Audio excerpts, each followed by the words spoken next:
Friends, എല്ലാവർക്കും നമസ്കാരം. എല്ലാവർക്കും കുക്കിംഗ് അറ്റ് മൈ ഫ്ലോറിലേക്ക് സ്വാഗതം. ഇന്ന് ഞാനിവിടെ തയ്യാറാക്കാൻ ഒരു ബട്ടർ മുറുക്കാണ്. ഇത് വളരെ സോഫ്റ്റും നല്ല ക്രഞ്ചിയുമാണ്. നിങ്ങൾ ട്രൈ ചെയ്ത് നോക്കുക. ഇതിനു മുമ്പ് ഞാനൊരു അരിമുറുക്കിൻ്റെ റെസിപ്പി ഇട്ടിട്ടുണ്ടായിരുന്നു. കാണാത്തവർ അതും കണ്ട് നോക്കുക. എൻ്റെ ചാനൽ ആദ്യമായി കാണുന്നവർ സബ്സ്ക്രൈബ് ചെയ്യാനും അതിനടുത്ത് കാണുന്ന ബെല്ലൈക്കൻ ക്ലിക്ക് ചെയ്യാനും മറക്കരുത്. അപ്പോൾ നമുക്ക് ഈ അരിമുറുക്ക് ഉണ്ടാക്കാൻ തുടങ്ങാം. ബട്ടർ മുറുക്കിന് ആവശ്യമായ ഇൻഗ്രീഡിയൻസ് ആണിത്.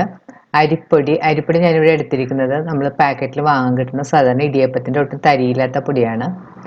ഇനി വേണ്ടത് കടലമാവ്, പൊട്ടുകടല. ഈ പൊട്ടുകടല നമുക്കൊന്ന് പൊടിച്ചെടുക്കാനുള്ളതാണ്. മിക്സിയുടെ ഒരു ചെറിയ ജാറിലേക്ക് നമുക്ക് എടുത്തു വെച്ചിരിക്കുന്ന പൊട്ടുകടല ഇട്ട് കൊടുക്കാം. അതിനുശേഷം ഇതൊന്ന് നന്നായിട്ട് പൊടിച്ചെടുക്കണം. ഇപ്പോൾ പൊട്ടുകടല ഒട്ടും തരിയില്ലാതെ നന്നായിട്ട് പൊടിച്ചെടുത്തിട്ടുണ്ട്. ഇനി നമുക്കിതൊന്ന് അരിച്ചെടുക്കണം. ഒരു അരിപ്പയിലേക്ക് നമുക്ക് പൊടിച്ചു വെച്ചിരിക്കുന്ന പൊട്ടുകടല ഇട്ട് കൊടുക്കാം. ഇനി ഇതിലേക്ക് നമുക്ക് കടലമാവും കൂടെ ഇട്ട് കൊടുക്കാം. ഈ കടലമാവിൽ ചെറിയ കട്ടയൊക്കെ ഉണ്ടാവും, അപ്പോൾ നമ്മൾ ഇതുപോലെ അരിച്ചെടുക്കുന്നത് എപ്പോഴും നല്ലതാണ്. നമുക്ക് ഇതിലേക്ക് അരിപ്പൊടിയും കൂടി ഇട്ടിട്ട് ഒന്ന് നന്നായിട്ട് അരിച്ചെടുക്കണം. നമ്മളിങ്ങനെ അരിച്ചു വരുമ്പോൾ തന്നെ കാണാം കടലമാവിൽ കട്ടയൊക്കെ ഉള്ളത്. അത് വേണമെങ്കിൽ നമുക്കൊന്ന് സ്പൂൺ കൊണ്ടിട്ട് ഉടച്ചു കൊടുക്കാം. അവസാനം കാണുന്ന ഈ തരിയൊക്കെ നമുക്ക് മാറ്റിക്കളയാം. ഇനി നമുക്ക് ഈ പൊടിയിലേക്ക് ആവശ്യത്തിനുള്ള ഉപ്പുപൊടി ചേർത്ത് കൊടുക്കാം.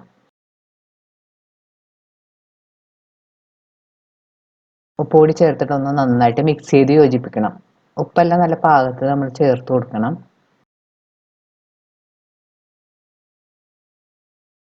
ഇതിലേക്ക് നമുക്ക് കുറച്ച് ബട്ടറും കൂടെ ചേർത്ത് കൊടുക്കാം. ബട്ടർ ചേർത്തതിന് ശേഷം ഒന്ന് കൈകൊണ്ട് നന്നായിട്ട് മിക്സ് ചെയ്ത് യോജിപ്പിക്കണം. ആ പൊടിയിൽ ബട്ടറൊക്കെ നന്നായിട്ട് പിടിക്കുന്നവരൊന്ന് നമ്മൾ പുട്ടിനൊക്കെ പൊടി കുഴക്കുന്നവരൊന്ന് നന്നായിട്ട് തിരുമ്മി യോജിപ്പിക്കണം.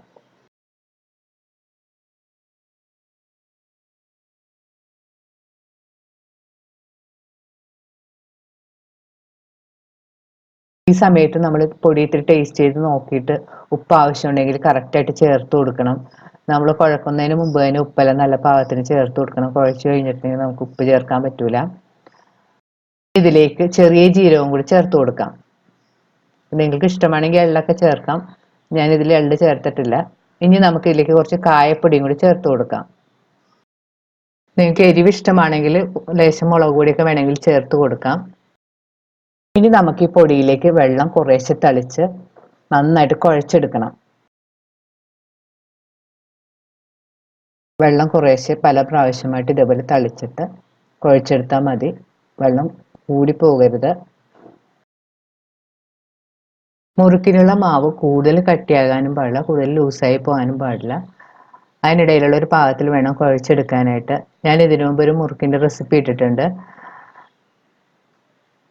അതിൻ്റെ ലിങ്ക് ഞാൻ ഡിസ്ക്രിപ്ഷൻ ബോക്സിൽ കൊടുക്കുന്നതാണ്. അത് നിങ്ങളൊന്ന് കണ്ട് നോക്കുക.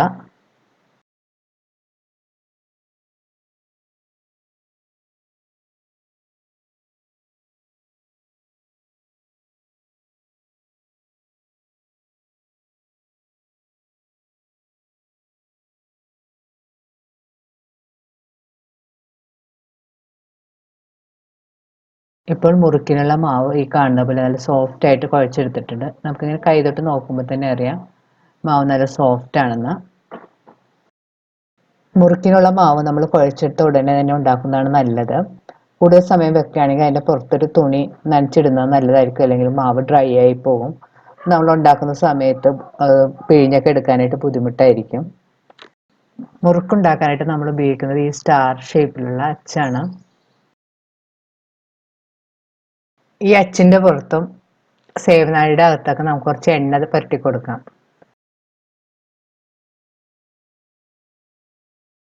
ഇനി ഇതിൻ്റെ അകത്തേക്ക് ഡിസ്ക് ഇട്ട് കൊടുക്കാം.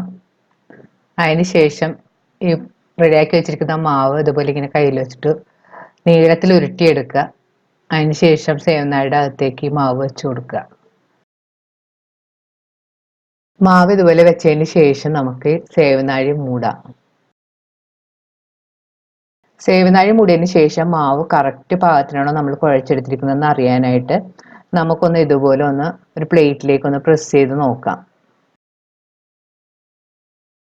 ഇപ്പം ഈ മാവ് നല്ല പാകത്തിനാണ് കുഴച്ചെടുത്തിരിക്കുന്നത്. ഇനി നമുക്ക് ഈ മുറുക്കുണ്ടാക്കാൻ തുടങ്ങാം. ഞാൻ നേരത്തെ ഒരു മുറുക്കിൻ്റെ റെസിപ്പി ഇട്ടിട്ടുണ്ടായിരുന്നു. അത് ശരിക്കും റൗണ്ട് ഷേപ്പിൽ ഉണ്ടാക്കിയിട്ടാണ് നമ്മൾ ചെയ്യുന്നത്.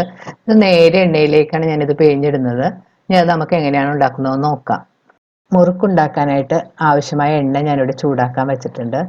എണ്ണ നന്നായിട്ട് ചൂടായിട്ടുണ്ടോ എന്ന് അറിയാനായിട്ട് നമുക്ക് കുഴച്ച് വെച്ചിരുന്ന മാവിൽ നിന്ന് ഒരു കഷ്ണം ഇതിലേക്ക് ഇട്ട് കൊടുക്കാം. ഇപ്പം എണ്ണ നന്നായിട്ട് ചൂടായിട്ടുണ്ട്. ആ മാവ് നന്നായിട്ട് ഇങ്ങനെ പൊന്തി വന്നിട്ടുണ്ട്. ഇതാണ് പാകം. നമുക്ക് കോരി മാറ്റിക്കളയാം.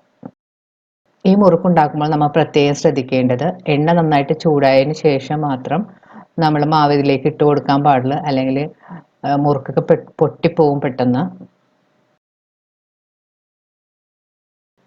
ഇനി ചൂടായ എണ്ണയിലേക്ക് സേവനാഴിയിൽ നിന്ന് ഇതുപോലെ ഇത്രയും നീളം വെച്ചിട്ട് നമുക്ക് മാവ് പിഴിഞ്ഞ് വെച്ചിട്ട് ഇട്ട് കൊടുക്കാം.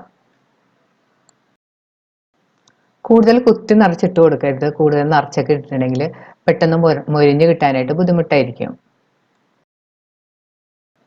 അതുപോലെ തന്നെ ശ്രദ്ധിക്കേണ്ട ഒരു പ്രത്യേക കാര്യം, ഒരു സൈഡ് മൊരിഞ്ഞതിന് ശേഷം മാത്രം മുറുക്ക് തിരിച്ചിട്ടാൽ മതി. ഈ മുറുക്ക് നല്ല സോഫ്റ്റ് ആണ്. അപ്പം നമ്മൾ ശരിക്കും മൂത്ത് വരാതെയൊക്കെ തിരിച്ചിട്ടിട്ടുണ്ടെങ്കിൽ പെട്ടെന്ന് പൊട്ടിപ്പോകും. അത് നിങ്ങളൊന്ന് പ്രത്യേകം ശ്രദ്ധിക്കേണ്ട കാര്യമാണ്. ഇപ്പം ഈ മുറുക്ക് ഇട്ട് കഴിഞ്ഞതിന് ശേഷം നമുക്കൊരു മീഡിയം ഫ്ലെയിമിൽ വെച്ച് കുക്ക് ചെയ്താൽ മതി. അല്ലെങ്കിൽ മുറുക്ക് പെട്ടെന്ന് കരിഞ്ഞ് ബ്രൗൺ കളറായി പോകും. ഇപ്പോൾ ഒരു സൈഡ് പാകത്തിന് മൂത്ത് വന്നിട്ടുണ്ട്. ഇനി നമുക്ക് തിരിച്ചിടാം.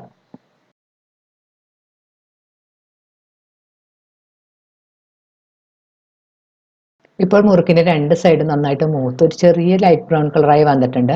ഈ സമയത്ത് നമുക്കിത് കോരി മാറ്റാം. ഒരു കിച്ചൺ ടവലോ കിച്ചൺ ടിഷ്യൂ ഇട്ട് ഒരു പ്ലേറ്റിലേക്ക് കോരി മാറ്റിയാൽ മതി. ബാക്കിയുള്ള മുറുക്കും നമുക്ക് ഇതുപോലെ ഉണ്ടാക്കിയെടുക്കാം. പ്രത്യേകം ശ്രദ്ധിക്കേണ്ടത്, മുറുക്കിടുമ്പോഴത്തേക്ക് എണ്ണ നന്നായിട്ട് ചൂടായിരിക്കണം. അതുപോലെ തന്നെ തിരിച്ചിടുന്നതും ഒരു ഭാഗം പൊരിഞ്ഞതിന് ശേഷം മാത്രം തിരിച്ചിട്ടാൽ മതി. ഇങ്ങനെയൊക്കെ ചെയ്യുകയാണെങ്കിൽ നല്ല പെർഫെക്റ്റ് ആയിട്ട് നിങ്ങൾക്ക് മുറുക്കുണ്ടാക്കി എടുക്കാൻ പറ്റും. ഇപ്പോൾ നമ്മുടെ ബട്ടർ മുറുക്ക് റെഡിയായി കഴിഞ്ഞ് ഇത് തണുത്ത് കഴിയുമ്പോൾ നമുക്കൊരു എയർ ടൈറ്റ് കണ്ടെയ്നറിലിട്ട് സൂക്ഷിക്കാവുന്നതാണ്. ഈ മുറുക്ക് നല്ല സോഫ്റ്റും നല്ല ക്രഞ്ചിയുമാണ്. അതുകൊണ്ട് തന്നെ കുട്ടികൾക്കൊക്കെ ഇത് വളരെ ഇഷ്ടപ്പെടും. ഇത് നമുക്ക് വളരെ പെട്ടെന്ന് ഒരു 10 മിനിറ്റ് കൊണ്ട് ചെയ്തെടുക്കാൻ പറ്റുന്നതാണ്. നിങ്ങളിത് ട്രൈ ചെയ്ത് നോക്കുക. ഈ വീഡിയോ ഇഷ്ടപ്പെടുകയാണെങ്കിൽ ലൈക്കും ഷെയറും കമൻറ്റും നിങ്ങളുടെ ഫ്രണ്ട്സായിട്ടൊക്കെ ഷെയർ ചെയ്യാനും മറക്കരുത്. വീണ്ടും ഇതുപോലുള്ള നല്ല റെസിപ്പിയുമായി നമുക്ക് കാണാം. Thank you.